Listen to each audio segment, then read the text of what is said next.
Mesdames, Messieurs les jurés, Madame, Messieurs les jurés, estimés contradicteurs, pas de l'UPEC, de mots tout d'abord. Nabila, cher contradicteur, est aujourd'hui âgée de 22 ans, c'est-à-dire qu'elle a mon âge. Je voulais juste vous signifier qu'il est évident que vous n'êtes pas étudiant en droit parce qu'il est nul et non appelé de parler d'autorité parentale en ce qui la concerne. Sur ces quelques mots, je vais vous convaincre que Nabila est aujourd'hui plus lisse en tôle qu'en plastique. J'aurais souhaité que les implants de ma mère soient faits de tôle. Peut-être ferait-il des bimbos, des presque dames de fer, aussi brillantes que Margaret Thatcher. Et ainsi, nous les femmes, pourrions diriger le monde, enfin correctement, et montrer à tous notre réel tempérament d'acier. Nabila, bien évidemment, serait la grande chancelière, une sorte d'Iron Woman héroïque, prête à dégainer l'épée pour des idéaux, des combats humains, et à s'indigner pour des choses beaucoup plus nobles qu'un shampoing. Mesdames, Messieurs, j'ai un rêve. I have a dream. Je rêve de construire un bateau sur lequel j'irai voguer à la recherche de l'essence humaine, à la recherche de la vérité, à la recherche du bonheur. Je n'ai pas les moyens de m'en construire un, du moins pas pour l'instant. Alors je fais avec les moyens du bord. Mais un dilemme me taraude depuis quelque temps. En plein dans cette construction navale, je devais choisir le matériau dans lequel j'allais forger ou couler mon lisse. Qu'est-ce qu'un lisse? Le lisse d'un bateau, pour ceux qui l'ignorent, et je ne doute pas que nous sommes nombreux ici, que vous êtes nombreux ici à l'ignorer, c'est le raidisseur secondaire longitudinal qui supporte les tôles des ponts, des bordées ou des fonds de navires. J'ai donc appelé ma copine Nabila pour lui demander un conseil. Allô Nabila, t'es plus lisse en plastique ou en tôle? Sa réponse m'a laissé interdite. Il est vrai qu'elle est très intelligente, mais nous dirons qu'elle est surtout intelligente physiquement. Voilà ce qu'elle m'a répondu. Allô? Non mais allô quoi? T'as du plastique et tu veux en faire un bateau? C'est comme si ton chirurgien esthétique te disait t'injectais de la tôle. Bah oui quoi, le plastique c'est pour le corps et puis l'acier pour le bateau. Elle est définitivement plus lisse en tôle. C'est évident.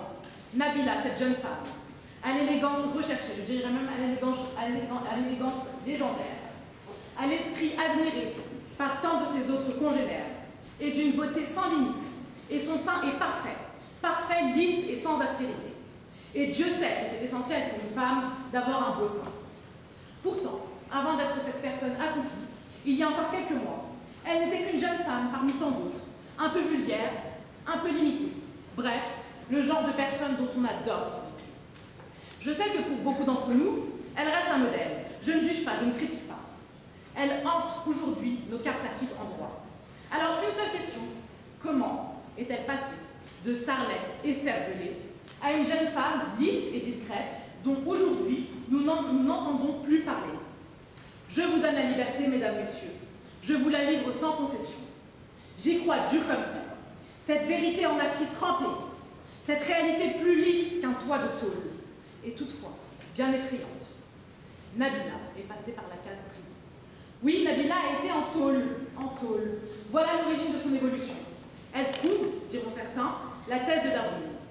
La femme descend de la guenille. Alors voilà, nous sommes presque tous étudiants en droit ici. Et pour prouver ce postulat, je pense que personne ne serait prêt à passer de la théorie à la pratique. Ce serait bien trop risqué pour une future carrière.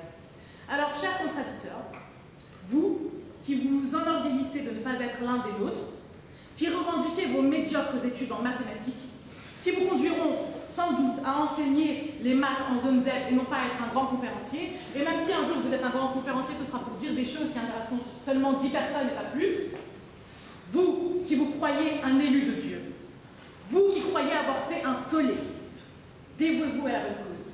Faites-le pour nous tous ici. Soulagez-nous d'une question que l'on se pose. Allez mettre cette théorie qu'aujourd'hui je défends en pratique. Abandonnez vos arguments fallacieux et votre discours en plastique qui a, en un temps record, ramolli tout l'amphi. Quant aux autres, n'ayez pas peur. Je suis ici pour vous endurcir, pour relever le niveau de ce bras de fer, pour vous inviter à la tolérance, à l'abandon des préjugés, pour vous convaincre que la prison est la meilleure invention humaine. Elle nous a délivrés du fléau français qu'était Nabila. Nabila, cette personne qui avait sans doute beaucoup plus de plastique que d'organes dans son corps, Mais ça, c'était avant. Ça, c'était avant parce qu'aujourd'hui, elle s'est assagie. Elle a pris du plomb dans la tête, comme on dit. Alors, à bas tous les détracteurs, à bas les avis consensuels de la CEDH, Communauté Européenne des Droits de l'Homme. Vive la vérité, vive la liberté. Car la liberté, c'est la réclusion criminelle. Non, je ne suis pas folle. Écoutez-moi, entendez-moi. Enfermer Nabila, c'est la meilleure chose qui lui soit arrivée. Rendez-vous compte, on la soustraite à ses paparazzis sans foi ni loi, aux obligations du showbiz, aux griffes obsessionnelles de ces femmes ados préhormonées, à tous ces facteurs qui la contraignaient à se comporter de manière exubérante, à faire ce que nous attendions tous d'elle, faire rire la galerie. Ce qu'elle n'est pas, elle n'est pas exubérante, du moins pas plus que vous et moi. Cette prison de morale, de convenance, le diktat du buzz pesé sur ses frêles épaules comme l'univers sur celle d'Atlas. Elle a enfin pu souffler, se laisser aller à la joie de vivre en prison. Alors fini les 10 couches de maquillage qui étouffaient ses pores. Les femmes me comprendront. Le maquillage est éphémère, il est un cache-misère. Mais quand vous n'avez plus à en mettre et que vous pouvez enfin laisser respirer votre peau, elle s'embellit, elle gagne en finesse, elle devient beaucoup plus lisse. La tôle, je dirais, c'est la liberté. La fin du cercle vicieux qu'elle se maquillait pour cacher une peau abîmée par le maquillage. Alors elle a enfin pu laisser sa peau respirer et la redécouvrir lisse, douce, sans point noir ni rougeur, une peau saine et lisse en tôle. J'ai même entendu que L'Oréal se penche sur la question. Et ses cheveux, plus lisses que jamais. Il est vrai que désœuvrée, enfermée, elle a pu y consacrer énormément de temps et apprendre à manier le fer à lisser à la perfection. Son corps, lui aussi, est plus lisse que jamais auparavant. Parce qu'aujourd'hui, elle a décidé, enfin pas aujourd'hui, il y a quelque temps, elle a décidé de réduire ses implants mammaires. Et il est certain qu'elle a mûri en détention et pris goût aux tenues austères, informes, lisses, de rigueur en prison. Elle a grandi, elle est devenue adulte. Elle n'est plus sous autorité parentale de son père. Mais rien de cela ne serait arrivé sans cette cure de méditation et de bien-être que la prison de Versailles lui a apporté. Les vidéos qui circulent sur Internet et qui ont été volées par ces paparazzis qui l'ont conduite à la folie en attestent. On la voit heureuse, souriante, en train de créer des liens d'amitié avec d'autres détenus, ressemblant bien plus à une cour de récréation ou à un stage de yoga qu'à une prison. Alors avant, elle avait des courbes extravagantes. Aujourd'hui, beaucoup moins.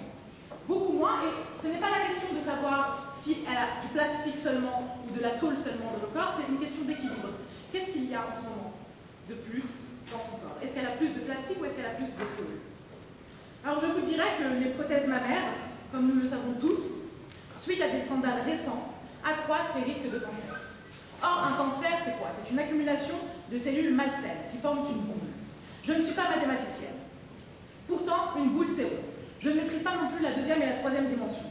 Mais ce qui est rond, c'est une forme. Et en forme, c'est le contraire de lisse. Donc mathématiquement et logiquement, et peut-être même un jour juridiquement parlant, le plastique ne peut pas vous rendre lisse. Certes, son corps contient toujours du plastique, mais beaucoup moins. Je ne prends pas l'excès, mesdames et messieurs. En toute chose, il faut savoir être mesuré.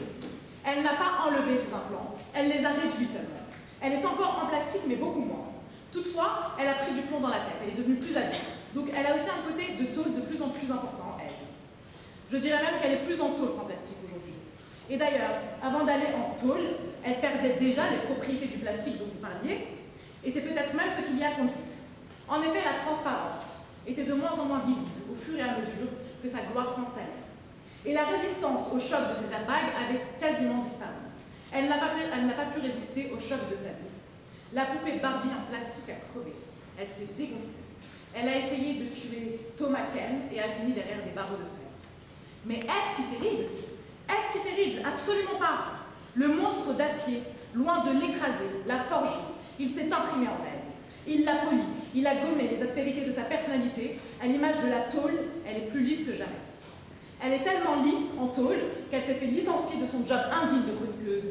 Ce job qui, loin de la servir, la démolissait chaque jour un peu plus dans son estime d'elle-même. Job et réputation, qui l'a plongée dans un désespoir, qu'elle tentait tant bien que mal d'oublier noyée sous des paires de bouquins. La tôle lui a offert une alternative, en effet, elle a passé l'équivalent du brevet. Où vous me direz, ce n'est pas une licence, mais tout de même, elle devient de plus en plus lisse. Au-delà de l'apparence physique, mesdames, messieurs, il y a un réel changement en elle. Elle a une personnalité plus lisse, elle s'est assagie. Elle ne cherche plus à faire de remous, elle est moins bouillonnante, elle est moins chaude. En effet, loin de battre le fer quand il est chaud, la géante perchée sur ses échasses se fait toute petite. Elle cherche à se retirer de la scène médiatique. Ce séjour en prison l'a marqué au fer rouge. Alors, mesdames et messieurs, voilà le sens de mon propos. À quand la démocratisation de ce lieu de villégiature, de ce temple bouddhiste où le stage de méditation est offert? Mesdames, messieurs, si vous voulez apprendre la vie, ressortir plus fort du monstre de tôle comme Nabila, apprendre à être plus lisse, plus mesuré, plus réfléchi, plus intelligent, toujours comme Nabila, voici la solution. Il faut que nous allions tous ensemble manifester à la fin de ce concours de plaidoirie pour obliger les autorités à nous ouvrir les portes des prisons, à nous laisser méditer, devenir de meilleurs citoyens, y apprendre l'amitié et nous éloigner des affres du consumérisme libéral. C'est nous qui finançons ces extraordinaires cures de remise en scène. Ce sont nos prisons. Nous devons avoir la possibilité d'y séjourner. Mais allô quoi? Tu payes des centres mentaux high-tech d'amélioration intellectuelle et tu peux pas y aller? C'est comme si je te dis que tu es sali et que tu penses pouvoir gagner en demi-finale.